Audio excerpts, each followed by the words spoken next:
অনেক চাষি বন্ধু বর্তমানে ঝিঙে চাষ করেছেন, কিন্তু ঝিঙে চাষ করার পরেও গাছের পাতাগুলি কুঁকড়ে যাচ্ছে এবং গাছগুলি হলুদ অবস্থায় আছে, গাছগুলি কালো হচ্ছে না, গাছের গতি নেই। তারা কি করবেন?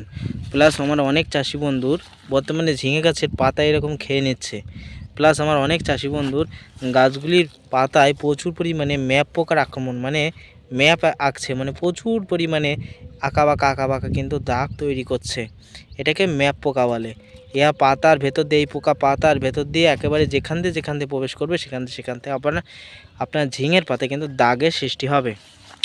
তাই যে সমস্ত চাষিদের ঝিঙে চাষ করে এরকম সমস্যায় ভুগছেন, তারা ভিডিওটা কন্টিনিউস করবেন, তাহলে আপনার এই ভিডিওর মাধ্যমে সমস্ত তথ্য জানতে পারবেন এবং কীটনাশকের চিত্রসহ আমরা কিন্তু আলোচনা করে দেব।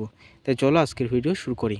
বন্ধু, বর্তমানে প্রথমে আমাদের জানতে হবে ঝিঙে গাছের পাতাগুলি প্রচুর হারে কোঁকড়ানোর কারণ এবং পাতা খাওয়ার জন্য কোন পোকা দেয়। এই দেখো লেদা পোকা রয়েছে, এই দেখো বন্ধু, দেখতে পাচ্ছ? এই লেদা পোকাটা একটু দেখাও হাত দিয়ে, এই লেদা পোকাটা একটু দেখাও হাত দিয়ে। আমি ক্যামেরাটা একটু জুম করে হালকা, এই যে দর্শক, এই দেখো এই দেখো লেদা পোকা দেখো। কিন্তু একেবারে ঝিঙে গাছের পাতা একেবারে খেয়ে নষ্ট করছে এই লেদা পোকা। তাহলে আমাদের ফল ছিদ্রকারী লেদা পোকার বিষও কিন্তু দিতে হবে। চলো আগে পাতা কোঁকড়ানোর সমস্যার সমাধান করি, তারপরে আমরা ফল ছিদ্রকারী লেদা পোকার বিষ নিয়ে আলোচনা করব। বন্ধু, ঝিঙে গাছের পাতা কোঁকড়ানোর প্রধান কারণ থ্রিপস বা চষি পোকা বা কিলবিলে পোকা বা কৃমি পোকা, আপনি যাই বলেন না কেন, একেবারে সূক্ষ্ম পোকা। সাদামাছি সাদা হয়ে থাকে, আর এই পোকা কিন্তু লাল টাইপের হয়ে থাকে বা সবুজ কালারের হয়ে থাকে। ইহা প্রথম অবস্থায় গাছের কচি পাতায় অ্যাটাক করে, ধীরে ধীরে সমস্ত অংশে অ্যাটাক করে এবং ছোট যখন থাকে তখন কিন্তু ইহাকে কিন্তু চষি পোকা বা চেলা পোকা বলা হয়। পরবর্তীতে ধীরে ধীরে কিন্তু ইহা কিন্তু ম্যাপ পোকার আকার ধারণ নেয় এবং পাতার ভেতর দিয়ে ইহাও কিন্তু চলাচল করতে পারে। তাই আপনাদের অবশ্যই রিকমেন্ড করব, যে সমস্ত চাষিদের গাছের পাতায় প্রচুর পরিমাণে কুঁকড়ে যাচ্ছে বা নষ্ট হচ্ছে, তাদের আমি বলে থাকি, বারে বলে থাকি, তোমরা পুলিশ কীটনাশকটি ব্যবহার করতে পারো। হ্যাঁ বন্ধু, এর ভিতরে ইমিডাক্লোপিড এবং সেই সঙ্গে অ্যাসরামারপিড গ্রুপের ওষুধ রয়েছে, যা কিন্তু গাছের পাতা কোঁকড়ানো এবং গাছের কিন্তু কিলবিলে বা চষি পোকাকে কন্ট্রোল করে। 2 নম্বরে যারা এই বিষটা পাবেন না, তাদের আমি রিকমেন্ড করব, এখন বর্তমানে পশ্চিমবঙ্গে সব জায়গায় বায়োরা 303 পাওয়া যায়। হ্যাঁ বন্ধু, 80 টাকার একটা ফাইল, 15 ml একটা ফাইল পাবেন, 80 টাকা দাম, যা কিন্তু প্রত্যেক 10 লিটারে মিনিমাম 10 ml জলে গুলে আপনি যে কোনো ধরনের সাদামাছির ওষুধের সাথে মিশ্রিত করে যদি প্রয়োগ করতে পারেন, তাহলে কিন্তু এই সমস্যা থেকে মুক্তি পাবেন। অর্থাৎ পাতা কোঁকড়ানোর সমস্যা থেকে আমাদের কিন্তু মুক্তি পাওয়া যাবে। তাহলে আমাদের কি করতে হবে? বায়োরা 303 এবং তার সাথে একটু সাদামাছির ওষুধ মিশ্রিত করে যদি প্রয়োগ করতে পারি, তাহলে চষি পোকা কিন্তু কন্ট্রোল হয়ে যাবে। আর সাদামাছির ওষুধ অ্যাসরামারপিড 20% গ্রুপের ওষুধ, যে পাউডারগুলো পাওয়া যায় 30 টাকা দামের, সেগুলোই ব্যবহার করবেন। এবার চলে আসি বন্ধু দ্বিতীয় ধাপে আমি যে কথা বলছিলাম, গাছে যদি পাতায় প্রচুর পরিমাণে ম্যাপ পোকার আক্রমণ দেখা যায়, এই যে পাতাটা কিন্তু সৃষ্টি করেছে ম্যাপ পোকা।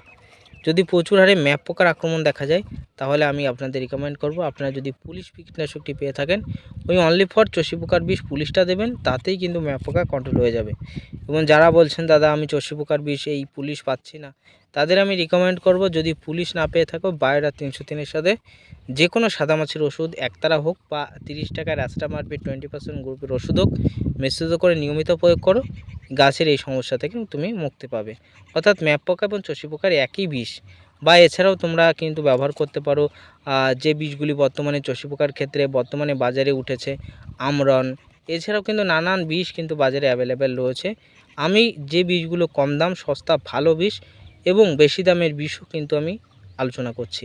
তাই অবশ্যই কিন্তু তোমরা এগুলো ব্যবহার করো। যদি হাতের কাছে এছাড়াও সুলেমান থাকে, বায়োরের সুলেমান থাকে, সেটাও তুমি ব্যবহার করতে পারো। এবার চলে আসি বন্ধু ফল ছিদ্রকারী লেদা পোকা। বন্ধু, বর্তমানে কিন্তু এই পাতাটায় আমাদের কিন্তু ফল ছিদ্রকারী লেদা পোকা রয়েছে। দেখো এই পাতাটায় ফল ছিদ্রকারী লেদা পোকা রয়েছে, যা কিন্তু পাতাকে খেয়ে নষ্ট করছে। এমত অবস্থায় এই সময়ে আমাদের কীটনাশক বিষ হিসাবে আমরা যদি প্রোফেনোফক্স প্লাস সাইপারমাইথিন গ্রুপের বীজ যদি ব্যবহার করতে পারি, প্রথম অবস্থায় প্রোপেক্স সুপার যদি দিতে পারি, তাহলে পাতা খাওয়া পোকা আমাদের কিন্তু অনেকটাই কন্ট্রোল থাকবে, অনেক কিন্তু কন্ট্রোল হয়ে যাবে। প্রোফেনোফক্স প্লাস সাইপারমাইথিন গ্রুপের বিষ যদি না প্রয়োগ করো, তাহলে কাকা বিষ দাও, জৈব বিষ কাকা। এর ভিতরে অনুখাদ্যও রয়েছে এবং গাছের পোকাও মরবে, লেদা পোকাও মরবে, প্লাস কিন্তু গাছেরও গতি দেবে। ঠিক আছে, তাহলে এই কিন্তু আমাদের করতে হবে, বিশেষ করে পাতা খেকো পোকা বা পাতা ছিদ্রকারী পোকার জন্য প্রোপেক্স সুপার অথবা তোমরা ব্যবহার করতে পারো, বর্তমানে এখন পাওয়া যাচ্ছে ডক্টরস। এছাড়াও তুমি দামি দামি বিষ ব্যবহার করতে পারো, পোলারিমের চিতা, এগুলো ব্যবহার করতে পারো, বিশেষ করে ফল ছিদ্রকারী লেদা পোকার জন্য। এবার তৃতীয় ধাপে আসি। অনেক চাষি বন্ধুর বর্তমানে গাছের পাতাগুলি হলুদ এবং ঝিঙে গাছের কোনো রকম গতি নেই। তাদের রিকমেন্ড করব, গাছের গোড়ায় যদি ঘাস থেকে থাকে তাহলে প্রথম অবস্থায় সেই ঘাসগুলিকে যথেষ্ট হারে নিড়িয়ে দেবেন, একেবারে ভালোভাবে নিড়িয়ে দেওয়ার চেষ্টা করবেন। দ্বিতীয় ধাপে জমিতে জলসেচ দেবেন। সুফলা সারের সাথে হালকা পরিমাণে ইউরিয়া মিশ্রিত করবেন বা 10-20-এর সাথে হালকা পরিমাণে ইউরিয়া মিশ্রিত করে গাছের গোড়ায় দেবেন। দেওয়ার কিছুদিন বাদে আপনি গাছে ইন্দোফিলের যে স্পিন ফাঙ্গিসাইড রয়েছে, যার ভিতরে কার্বনডাইজিম প্লাস ম্যাঙ্কোজেম রয়েছে, ইয়া গাছের পাতাকে কালো করবে এবং গাছের গতি বাড়াতেও সাহায্য করবে। তাহলে সার দেওয়ার পরেই ফাঙ্গিসাইডটা স্প্রে করবেন, এতে করে আপনার গাছের পাতা কালো হবে এবং গাছের গতি দিতেও সাহায্য করবে। তাই বর্তমানে ঝিঙে গাছের পাতার ক্ষেত্রে এবং গাছের পরিচর্যার ক্ষেত্রে কোন কোন বীজগুলি দেওয়া দরকার, কী কী করণীয়, তা কিন্তু আমি সংক্ষিপ্ত ভিডিওতে আলোচনা করলাম।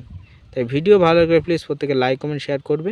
আর যদি পরিচর্যার ঘাটতি থাকে তাহলে কিন্তু ঝিঙে আপনার কিন্তু নির্দিষ্ট টাইমে বাজারে যাবে না। তাই আপনাদের রিকমেন্ড করব, অবশ্যই আপনারা নির্দিষ্ট পরিচর্যা করুন, গাছগুলি সুস্থ সবল রেখে, তাতে আপনার ঝিঙে গাছে অতিরিক্ত ঝিঙে পেয়ে যাবেন। আশা করি আপনারা ভিডিওতে সমস্ত তথ্য বুঝতে পেরেছেন। ভিডিও ভালো লাগলে লাইক কমেন্ট শেয়ার করে আমার সাথে থাকবেন।